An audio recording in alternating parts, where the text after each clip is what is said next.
İşte burası kesim yapılan yer. Gördüğünüz gibi nasıl gençleşmiş ağaçlar. Şuradan bir fotoğraf alayım da. Sık orman seyrekleştirilmiş. Burada çalışma yoğun. Aynen. Dağın içi insan dolu.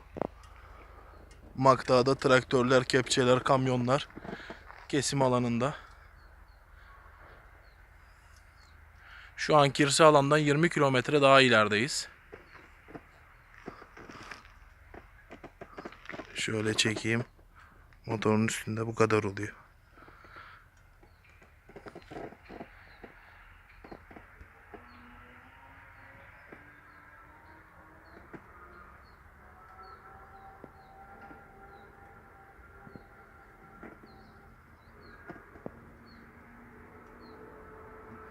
Nasıl açılmış ortalık.